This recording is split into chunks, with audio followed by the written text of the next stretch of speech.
Well, howdy there. My name is Jim Turner, and I am going to show something. Now, what I like to teach here on my podcast, or show here on my podcast, is concepts of things, ideas, perceptions. You know, like you get you see something, and you're going, well, I ain't got that. I can't do that because I ain't got this. Well. What I like to show here is substitution. Substitution for an institution. So what I like here is to show ideas and concepts that can be, used for different things. Sometimes I'll see I'll see something in the kitchen. Somebody's doing something in the kitchen that has to do with cooking something for a meal or something. I'm going like, if I did that in my garage, I did it like that in my garage, boy, that's going to work great, right? So it's a lot of things are transferable over in that way. You can actually go, gosh, yeah, that has to do with food, but what I got in mind for that has nothing to do with food. And so it's about concepts, right? And we can take all kinds of concepts that we see and kind of change it in a way that works best. So I just went and now picked some fresh hives. So I got myself some fresh chives I just picked there. So here I got my pasta. I made that 2 days ago. That's whole grain. So it's a pasta that it's made out of whole wheat, right? It's not that. Not that crazy stuff. All kinds of powders, and so I went out and picked a little bit of kale. Picked a little bit of, looks like it's a beet. So that's a leaf from a beet, BBD, and here is a leaf from a cabbage, a Brussels sprouts. So, and that's what I like to do. I like to just kind of go see what's out there. Go out there and I see, because I'm thinking about what my dinner's going to be, right? I only eat once a day. So I'm thinking about what my dinner's going to be. I'm thinking, okay, I got my base. So what you just saw go in the microwave there, that's what I call my base. Because, sometimes it's all about the base, and it's all about the base. So I'll take all these things here, and my kale, and my beet leaf, and my cabbage, Brussels sprouts leaf, and just kind of take all that, put all that together, and kind of think. Now what you're going to see here is something that typically we don't see happen. That's what you're going to see on this channel. You're going to see things like, what's that boy doing? What? That don't make no sense. Well, it does if we stop and think about it a little deeper. What I like to do is put myself in a situation where I get rid of all the noise. To me, it becomes nonsense. Get rid of all the noise, so all I can hear is a pin drop. That way I can think clearly. I can start doing things that make the most sense, right? But what makes the most sense? I don't care what my mama's did, what my daddy's daddy's. I want to do what makes most sense right now. And so that's kind of my focus. And so what I'm going to do with this peach here, pretty peachy stuff. Oh my gosh, this stuff is so sweet. Looks like that's got a little browning going on. That's okay, just get that. That's because it got bruised, right? So all my peaches, I've got hundreds of peaches just dropping to the ground. I did some things to I learned a few things about botany. When I applied that botany, I've got more stuff. I've got more stuff producing. I've never seen my stuff produce this much. Right, now I'm going, well, I only got so many freezers, and so I have to so I'm now letting all that stuff just fall to the ground because last year I processed all of it. Yeah, last year Everything got processed in my freezers. I tried to get it before it hit the ground. Well, this year, no, it's hitting the ground. If you've seen that peach tree out there, if you had seen what it looked like last year, now the previous year, it was even worse. It was like, dang, what happened to all the peaches? Right? So, because I learned a few things, that I say, well, I'll try that, and I'll try this, and I'll try that, and well, I tried all those things, and dang, all those things worked. It's like, and all at once, right? And so what I like to do is take, so this is almond flakes here, this is walnuts, this is just regular roasted peanuts, nothing added. So none of these things have been molested other than run through the mill, right? From the farm. They do certain process and they sell those boxes of whole stuff to processing food stores or companies. They molest the heck out of this stuff, right? And over here I got chopped almond, and over here I've got cranberry, excellent for your urinary tract. Keep that all nice and flushed and cleaned out. And over here I got some 50% dark chocolate.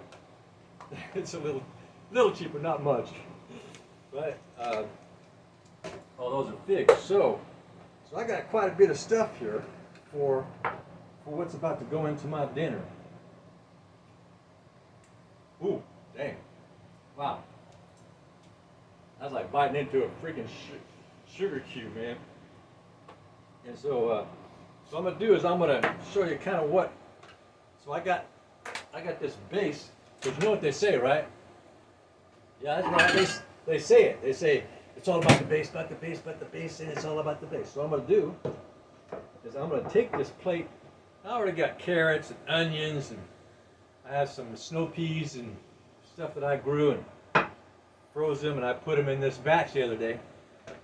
So what I'm going to do is I'm going to take these peaches, and that's going to sweeten up my dish, right? That's right. It's going to sweeten up this dish. I picked some fresh grapes. This is called table grapes. Pick some of those, just kind of sprinkle those on there. Sweeten it up a little bit more. Right? Making my mouth water. I haven't had any calories all day, right? So I got some blackberries I just picked and rinse those off. And so I got some blackberries, I got some peaches, I've got some grapes. All this stuff is from my garden. And I got some kale, some other leafy greens. Put that on there with some chives. I'm not chiving you now, this really works. Right? So I kind of put all that in there like that. And maybe I'll sprinkle in some few bit of almond chunks. All right, a little bit of almonds. Yeah, I like almonds. A little bit of walnuts. Yeah, I'm kind of nuts for walnuts. I got a bunch of walnut trees that well, I didn't start them actually. My friendly neighborhood squirrels started them, right? So I got these walnuts and hazelnut trees back in a forest kind of thing. Those squirrels, they'll come and bury them all over my yard. I'm seeing these walnut trees and hazelnut trees and other things all over my yard. So I picked them up and pulled them out, so I thought one day I thought, you know what? I'm just going to grow my own almonds and hazelnuts. So those things are pretty doggone expensive, right? Hazelnuts, I think they're like $8 a pound or something. So, and that's kind of maybe a few cranberries, not many. So I don't like to overkill anything too much because our bodies can only digest so much anyway, and the rest just goes out the chute, you know. It's like gone. So I like to eat what I know that my body's going to likely absorb pretty much all of it, right? And pretty much nothing goes to waste. Over here, it looks like I got some, so these are almond strips. Yeah, a few almond strips, kind of like that. It looks like I got a few flakes, almond flakes. All kinds of flakes and almond stuff over here, so maybe sprinkle on a few almond flakes around the edge. Could have thrown some peas in there. I had a bunch of peas that I grew, processed some out. I got another batch of peas. So with peas, start them in the spring and they'll produce before it gets hot, and then they'll die. And then if you start another batch and plant them in July, it takes me about 2 days to germinate my sweet peas and my snow peas. And you plant another batch, get them started in July, and then you'll have sweet peas and snow peas into the goods till get a solid frost or something. And I've gotten big, huge raspberries first week of December around here. So you can kind of see my dish here, and so here it is. And this is the kind of dinners that I eat. Well, it's kind of dark in here, isn't it? I look like I kind of look dark, don't I? Yeah, kind of dark in here. There we go. Now you can see what's on my plate. I think I'll add a second light. So I got a little light over here that I kind of give like a side light. Yeah, so you can. It's like all this lighting stuff, you know. It's like I watch these professional podcasters. You need to do this. You need to put this light over here. You need to put that angle over here and do that over here. And yeah. Anyway, this is my dinner tonight, right? There you go. That's the kind of stuff I eat. And this is my one meal for the day. I have 0 calories. So, you know, after I have my main plate here, I might have some more blackberries, take some blackberries and maybe some more peach or something and mix something else, maybe a few different nuts. And I do buy bananas from time to time. And I've got blueberries that I grow. So I've got blueberries that I pick and raspberries and strawberries. And I'll mix all that together. And sometimes I'll do that. I'll freeze them first. And then I'll take that out, put some nuts and kind of stir it up a little bit. Maybe even once in a while I'll put in tree maple, 100% maple, and mix that up. And I don't know, it's kind of like eating an ice cream. The sweetness is similar, but the fiber and the nutrients are not. That's where everything gets the line drawn, right? And so you kind of get an idea. So you can see the kind of health food this is. This is all food from the field, man. This is right from the field, right? My field. And you'd be amazed how many in a small area that you have a garden, something. You'd be amazed if you challenge it right, and you go at it correctly. You'd be amazed how much stuff in just a 8x8 area you can grow. You can grow quite a bit, and I know. And that is my dinner. And so please subscribe, thumbs up, ring the bell, leave a comment. I did a exercise one this morning, but it wasn't really as much exercise as it is about you folks who have a bad back. Say for example, you're sitting down, you're watching a program, right? And you go to get up and you're going, oh. yeah, I'm talking about you. You know, you go to get up, you sit there, and maybe you only sit there for 10 minutes. Right? Some of us, some of yous, 10 minutes. You get up, you go, right? And here's why. In the savannas, there you go, huh? Yeah, I'm talking about Africa.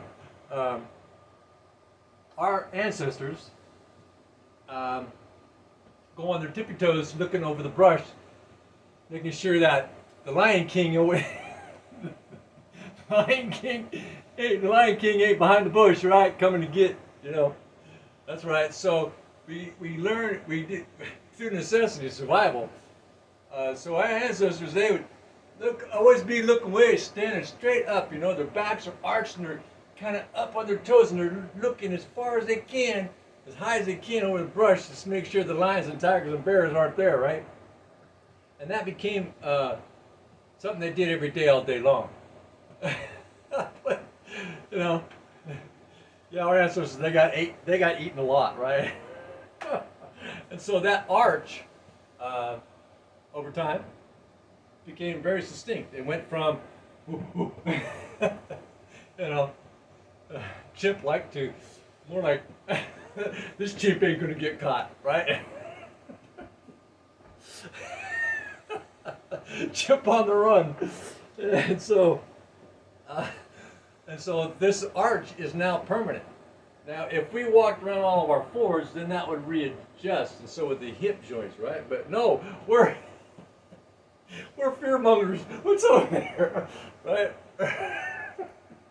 I don't know. I watched it so many times. I know what I know what went through our ancestors' minds. So, yeah. So the trick here, as I found, is I set my watch to 45 minutes. So if I'm sitting, I get busy, or I'm watching a movie, and I got my watch. So in 45 minutes, it wakes me up to attention. Like, get your butt up, boy. Get your butt moving around right now. Maybe do some squats or do something, move that body, right? So I get up and I'll move my body. Sometimes I'll do some squats, maybe some push-ups, or maybe some bends, or and kind of work up a little bit, and then I'll go back and sit down and finish what I was doing, right? Yeah, sedentary life is not good. So I avoid that. So for when I used to be overweight and all that, yeah, not only did it hurt to get up, it hurt to even think about it. Kid you not. And so I've got family members, yeah, they're only sitting there for a minute or two. Right? Yeah, sedentary life. So when I sit for an hour or two or three, I jump up now like I did when I was 14, 15. Not when I was 18. 18, I got into big trouble. My sergeant had me replace a 200-pound tire on what's called a Gamma Goat. It was a transport vehicle, transported military equipment or soldiers. And it was a big tire. Sergeant says, "Turner, you need to change that tire." I said, "Sergeant, that's not a good idea. That could hurt my back, Sergeant." He goes, "Turner, you change that tire because you're going to have to do it in the field in time of war." I said, "Sergeant, we're not in war." This is in the motor pool. And he goes, "Turner, you change that tire. That's a direct order. I'm gonna write you up." Change the tire. Sure enough, crack. When I was just getting it on there, crack. Next morning, I couldn't get out of bed. He thought I was lying, so he called a doctor to my bedside in my bunk. Right? Doctor examines me, asks what happened, looks at my sergeant, points his finger at my sergeant like the sergeant's a little boy. "You have someone by his bedside 24 hours a day, seeing after his every need and whim." Yeah, for almost 2 weeks, I had to have someone sleep next to me or sit next to me 24 hours a day. Make sure I can get me to the bathroom, and they bring me my drinks, my food, and all that. Yeah, almost 2 weeks. And I had 2 more like that before I even got out of the Army. So between 18 and 19, that happened 3 times. And about 27 times since, until about a month and a half ago it happened again. But I learned something. That's the last time it's ever going to happen to me. So if you guys, for you folks who have that back, I can't, watch that video. Yeah, watch it. So I learned, I did all those things that I came up with. I have been able to lay on my stomach for the first time. I can't even tell you. I can lay on my stomach comfortably, and it feels good, right? When I first started this, my routine about a month or so ago, I couldn't even roll on my tummy, right?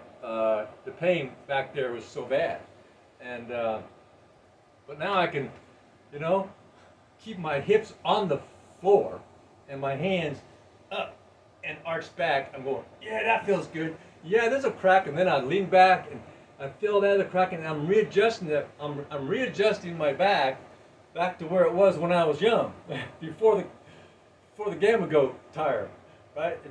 I'm getting that arch back, and it feels great. I don't even remember. Last time I remember my back feeling this good was before that tire. I was 18 years old. Yeah, this is a great feeling. So, but you need to get approval from your doctor. You need to know exactly what's going on. I saw the MRI on where the area of my last blown disc was about a month and a half ago. I knew the angle that I needed to be careful with, so I went into it with knowing what I was going to do and why, and the intensity. So the intensity was steady, it was persistent, painful, but steady, just a little at a time. It's like, you know, first you gotta walk before you can run. Well, sometimes we try to go from crawling to running. No. So yeah, it's kind of like that, you know. It's an increment thing. So after about 3 weeks, man, I'm back to normal. I'm back to where I was before, you know, when I was 18 when the tire thing. So there you go. Subscribe, thumbs up. Have a good day, and bye now. I'm gonna eat my dinner. I'm hungry. Y'all come back now, yeah?